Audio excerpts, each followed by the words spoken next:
it, you'd have to put alcohol in right away. This isn't as big of a deal. Oh,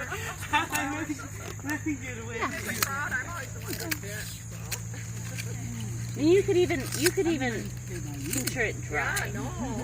I kind of like to tincture it fresh, but you can even tincture it. And so after you cut them up, what are you going to do with them? So I'm going to put them in a jar and then put vodka over them because they taste better in vodka. Oh, okay. So they just...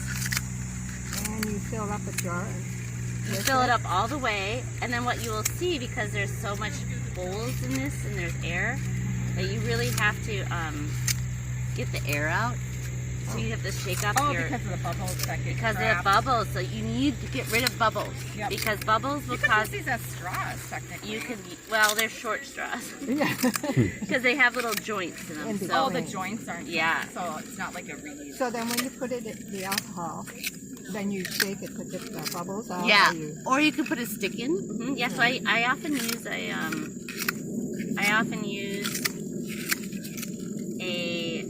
like chopstick or skewer and just kind of like poke around. Yeah, And then the next day, there's always more air, so I tap it off again. Top it off.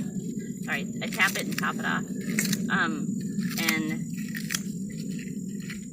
And so I just fill the whole bottle. And this is also how I dry my horsetail. I don't just dry it in the full stick. Okay, so when I get home, chop up the... Yeah, put it in my this is bag. also like if I I'm got all gonna my little brown bags and stuff. if I'm gonna dry horsetail, I'm gonna do this because sometimes there's some water in these joints. Oh, right. And you so- want to make sure it's dry. Yeah, I want to make sure that water is in there because that will make it turn brown. So when I dry it, and you're not losing anything. Okay, wait a minute. By cutting it. You're going to dry it first and then put the alcohol? No, for these I'm gonna put alcohol in it. She but- said if you're going to dry it, she suggests chopping them because Oh, there could be water moisture trapped Okay. in the joints. and That they, would make yeah, it- there make could it- be. So you kind of want to like mix it up a little bit, Yeah. and it'll make it go brown. And then if it goes brown, you really, when things change color Compost. like that, it's compost, and it's great compost. But, Right. But it's it's oxidized. oxidized, and when things oxidize, you don't know what the chemical structure is. It can become poisonous, and I don't know much about this particular plant, but there are some plants, and so I just stay away from brown. Right. Yeah, so like basically for tincture, and I don't have enough for this jar yet, but you know, I just fill up the whole jar with The little stick. all the way to the top, and then I fill alcohol all the way to the top because otherwise Brandy or... I do vodka for these. Okay. Oh, I do have enough for this jar. Yeah, you do. Look at, I have an herbalist eye for how many I need to fill a jar. There you go. And I push it down. And I try to Compact get as much much as I in can there. possibly fit. So does it matter which type of alcohol you use when you're making tinctures? It doesn't. I do it for taste. Like I think like brandy doesn't taste as good with horsetail. Like the green stuff that's really green, I tend to use vodka with This vodka doesn't have flavor. because it doesn't have flavor. Whereas brandy kinda It's has that sweet, flavor. and for barks and roots, I often use brandy to sweeten them up a little bit. And oh, I did the perfect. To dry this, do you like put it in the oven? No, you can just lay it on your tabletop, but I cut them up. But cut those up. Or put them like a little... And then what do you do with it when you dry them? Then they're ready for tea. Oh, tea. Yeah, then then they're ready then for I have tea. labels so I know what's Wow. in there too. I knew exactly how much. What does it take to dry these? They're already fairly dry, Yeah. and so I would say, you know, I usually leave them for 2 weeks just to be safe before I put them in a jar. You know, I just and these ones, unlike the aromatic herbs, if they dry for too long, as long as they're green, they're okay. Right. Like you could probably leave them in a basket all winter, as long as they stay green. So that was a perfect amount. That is. Did you use like flavored alcohol though? Like cucumber mint vodka? Or No. just straight? Just straight. Okay. Yeah. I mean, if that's all you have, Then it'll work. it'll work. It'll work. You know, but it'll just be cucumber mint horsetail vodka. Oh, Like, so flavor. like it just have a flavor.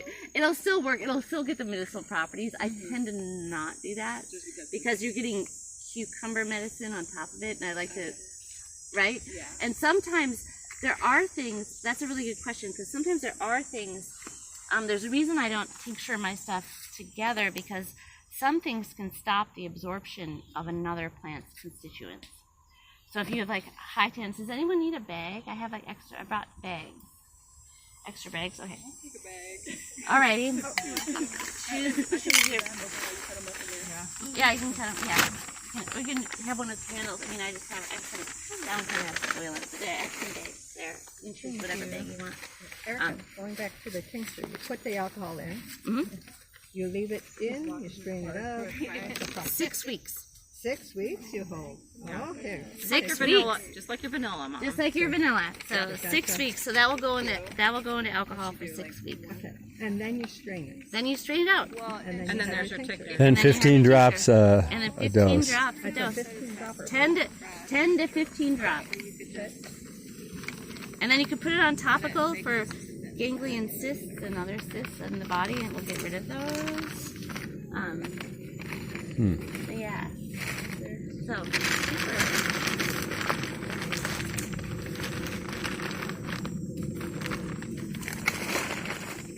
We're super obvious here. Bless you. You're doing really good. Just dealing with this. I'm so sorry. I should bring my. Like, I don't know who showed me to wear the plants, but. Here we are. Thank you. Should we cut them or can we walk? Trying to hide them. You could like cut them in half and put them in there. We could be a little bit. I mean, I walk through this park with my big basket like all the time. Like, and I think when I walk down my block to go into the park. Purposes, I think they would know how to Yeah. No, I'm just gonna have the argument. Let's have a green one. All the ones on. Oh, so you're looking for I was going to bring you the green one. Okay. I have a green one. in that tree. As a greenish one. So black walnut. The leaves are used too, but these don't look very good. The leaves are used more in the summer when they look better. And it will stain your hands, so don't like put it in it. But if you smell it, Yeah, it's got an interesting smell. yeah, it has a really interesting. Yeah. Kind of lemony. So you're looking at the skin? Yeah. Oh, this is green skin. But the more green than this, like you don't want it too brown. Almost smells like Lysol. Yes, right. Childhood memories. That totally has that like This is cleaner. the strongest antifungal you will ever find in Minnesota. The green hulls can be made into a salve, and so this is for athlete's foot. Can you use it inside? You can use it inside the body. This is for No, the black part. So what I do, when they're a little bit greener, like probably some of the ones hanging on the tree. This tree isn't healthy. No. But some of them are more green, and I just take the hull and I tincture it, or you can take the hull and put it in oil. It will turn black. Now the oil will turn black. The tincture will turn black, but this is what I use for thrush on baby and mama. And so what I did with my daughter, because my daughter is a yeasty child, and she had like cradle crap and like thrush and diaper rash and all this stuff. So I just took this on a tincture of this and put it on a Q-tip and just like washed out her mouth and took all the thrush out of her mouth because I had thrush on me.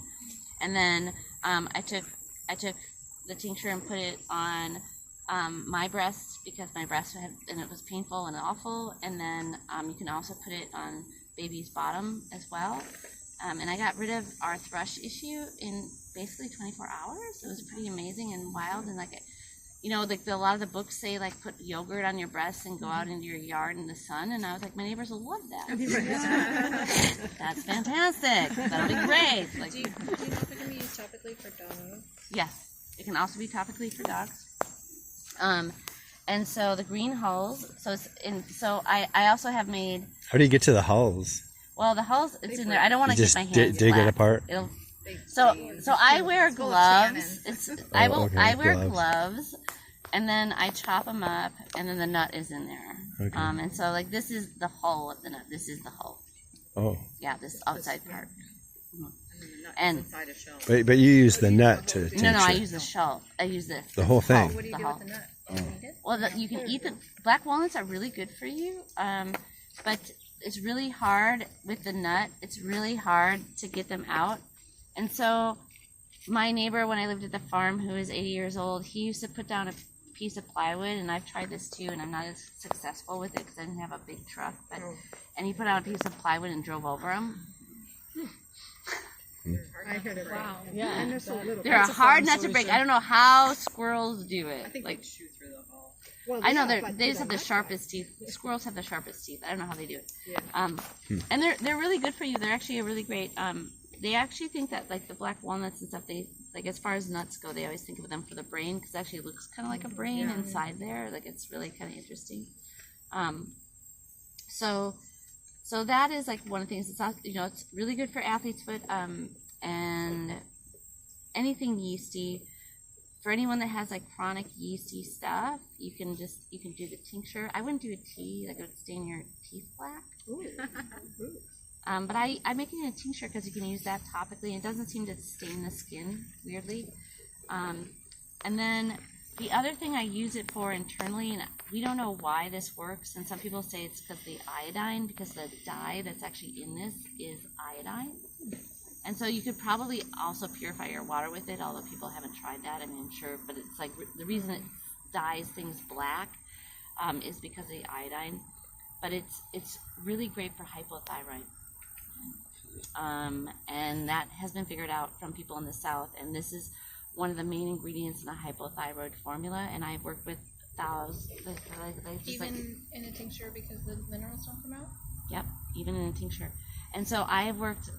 That was like one of the biggest, like besides like body and joint things, I've worked with like hypothyroid a lot, and I worked with a doctor that was in near my small town. So he worked in Baroque. I was in Soldiers Grove in my earlier practice, and he did all the blood tests, and I did the herb stuff, and then we watched how that all worked, and then he changed the medication, and he's like, I've never had this time where I have to lower the hypothyroid medication.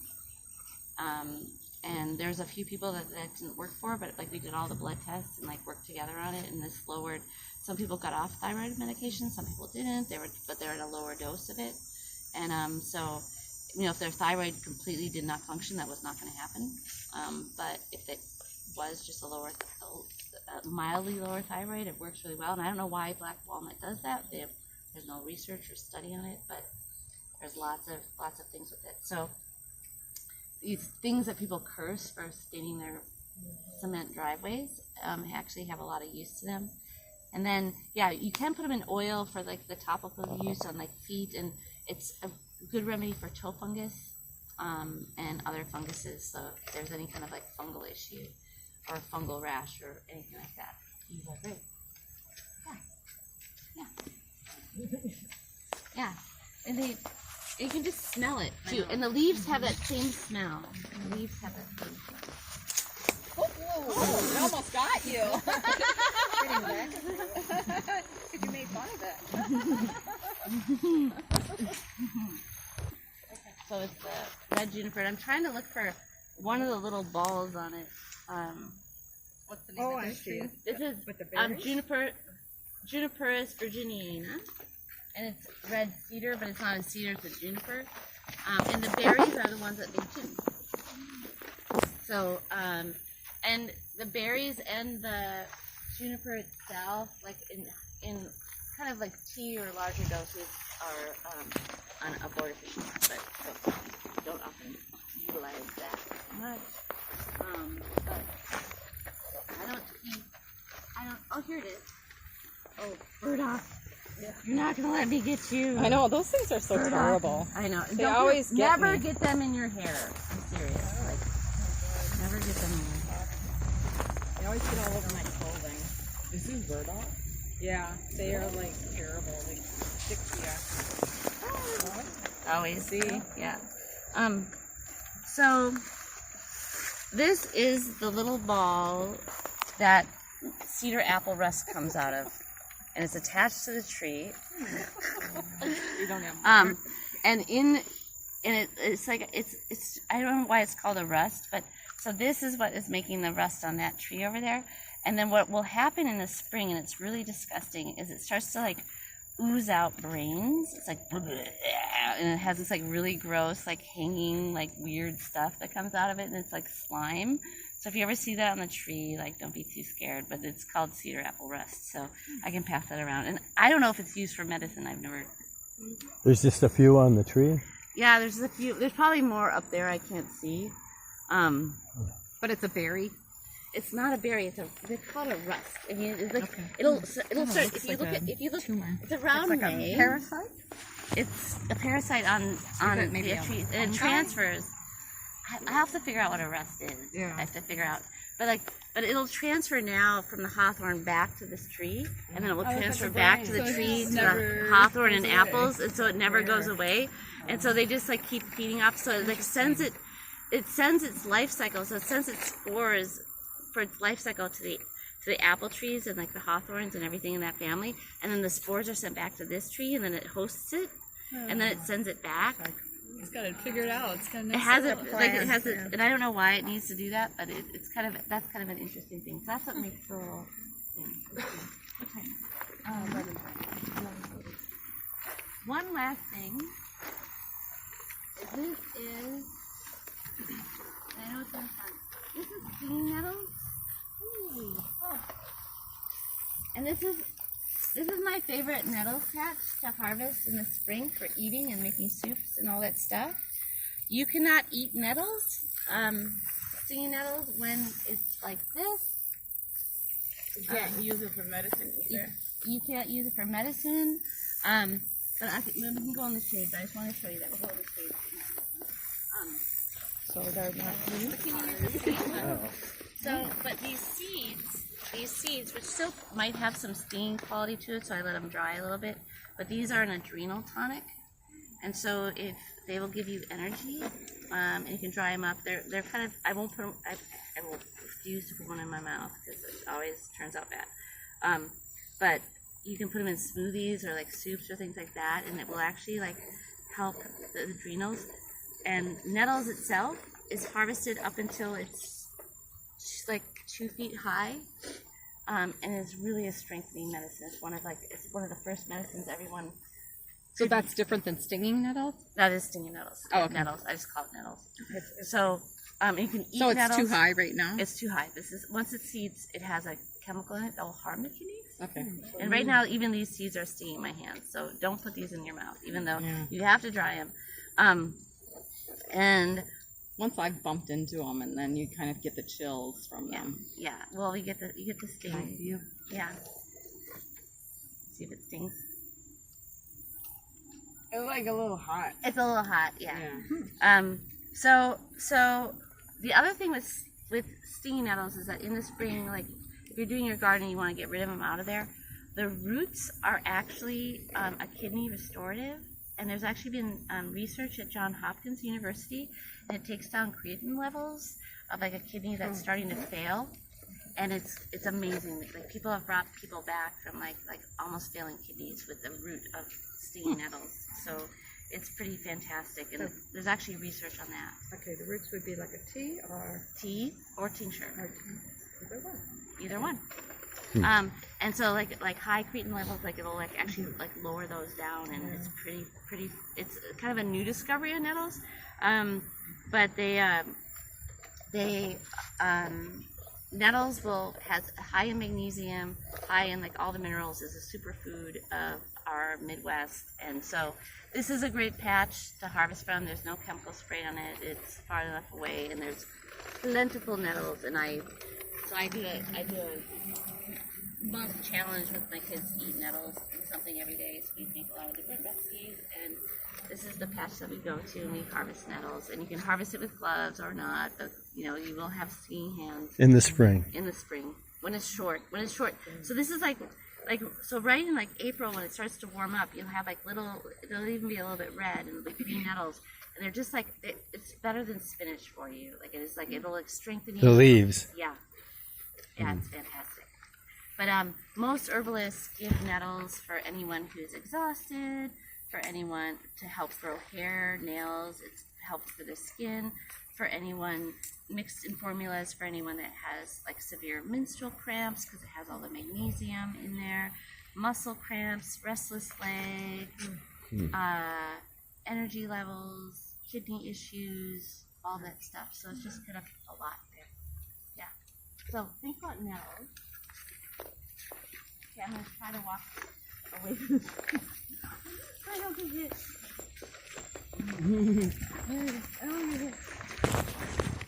Astragalus. No. It has a little, not as much, Like a has a little bit of white sap in it. And if you feel the stem is a triangle. Is it Oh, I feel that. geranium? No, and you can see the seeds on it. It looks, it looks a little bit like it has like wind-blown seeds, but it has kind of an interesting leaf on it. But you can see that the stem, if you want to feel it, the stem, sometimes it has hairs on it, but you can feel the triangulation of the stem where it has a pointy tip and going down.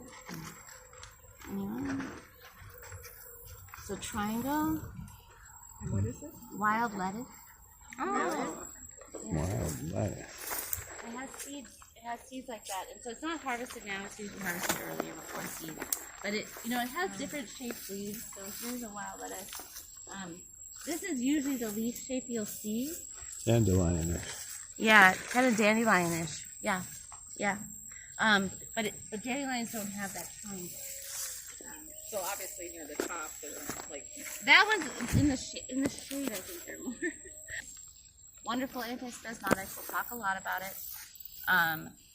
It is a remedy for panic attacks, and also it's a wonderful remedy for the hips, like for tight hips, for especially tight hips when it's because of the muscles in the butt that are like kind of like pulling on the hips. It can relax all of that, and it's really good for all of the pain in the hips. And I put it in formulas for people that have chronic hip pain.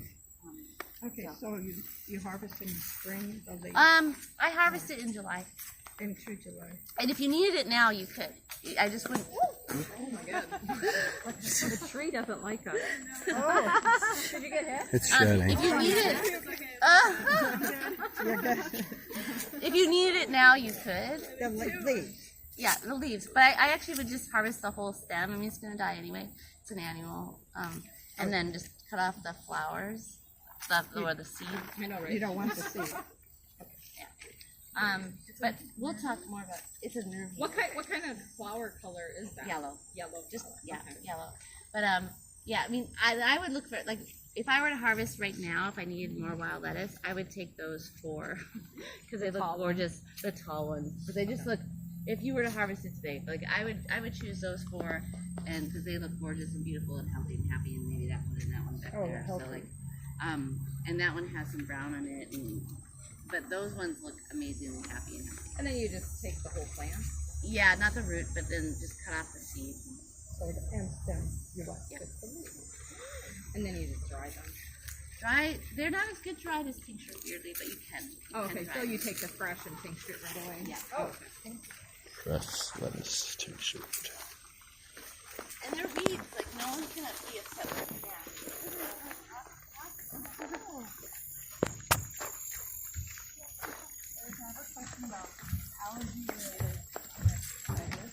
Do you have it right now? I do. I get a bag at the end of summer. No, not like it's actually it's making a green mist. Use the burdock leaves on allergies or skin conditions. My main base is like cancer, burdock. Put plantain and burdock into water and mush it up. And it's good for poison ivy and other kind of allergic skin conditions. And it works. It works. Goddess dressing. Yeah, green goddess dressing. That would be my first try. If that doesn't work, I'm gonna ask you some more questions. Yeah, I've had it for as long as I can remember, and it's never been painful enough To where go crazy. to go crazy, but it's irritating, and Yeah, when we were on that skiing trip, it was probably the worst it's ever been. And luckily, I had some steroid cream from something on me in my first aid kit, and that helped. But I don't have that anymore. Right. Well, the thing is like probably plantain and burdock you could find in boundary waters is a little tougher, but you can find stuff that's some green stuff is as good, but you might be able to find burdock. You might be able to. I don't know. Yeah, Like but it could make a salve, or you could make a salve. Salve doesn't work quite as well as a fresh. Okay. But you could make a salve. And then, what would you recommend for the alcohol for this? Vodka. We're gonna go with vodka. It has no flavor, and it's like the sweetness. And I use brandy with sweeter stuff like hawthorn berries or bark or roots or like some stuff like that. And then I have other things, but yeah, like barks I generally use. I mean, it doesn't really. It's all about flavor. Do you let the alcohol dry off or evaporate? No. You could, but you could put it in hot water if you didn't want the alcohol. You could let that evaporate that way. Yeah. But I go for taste with my tinctures. Actually, I had people that knew how to make tinctures that would still buy mine because my taste. You're taking it every day. When you're taking it every day, it matters. So I have this like funny thing where I really go for taste. And I don't know why that is, but I really pride myself in how good things taste.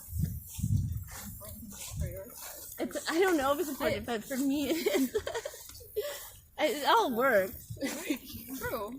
But if you're gonna have to take it multiple times a day, I guess. Yeah, that's what I go for taste. So that's how I, and you can do it in rum, you could do it in tequila, like whatever taste someone has. Like you could. I mean, 40% alcohol has to sit for 6 weeks. At least. So would it be safe to use fresh herbs if there's a possibility of like mold? Shouldn't we just go dry it? Because you have to dry them anyway. Well, the mold will still be on dry. Sure. Yeah, because mold has spores on it. It's like Great, I had to go to Costco after this. I'm just going to go get one of those big Kirkland vodka bottles. You have to. Yeah, good idea. That's good vodka too. I did this I have to go to Costco after this. Supposedly it's Grey Goose makes it. That's what I heard, but it's without all the marketing. Yeah, my dad swears it's just as good. It's just the same. Far cheaper.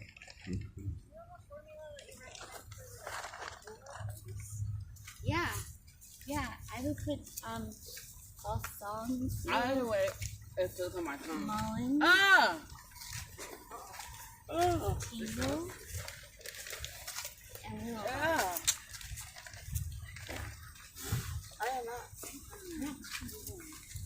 Well, you could do salmon soup. You can't like balsam soup. You use salmon soup. I like balsam soup better for both.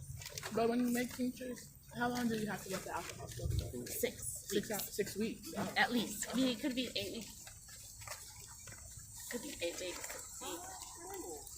And then you just strain them. Yeah. You strain the herbs out. And then that lasts for 5 years. You have it for like a really long time. Okay. Yeah, it's really cool. Do they sell balsam? No. Yeah, so salmon. Here's are those people in our group? Is that trivia? I can't see this part. Erica, are you going back to the school?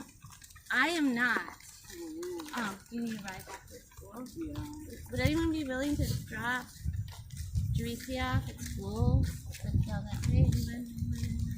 Because I have another lab. Alright. Where's the water from?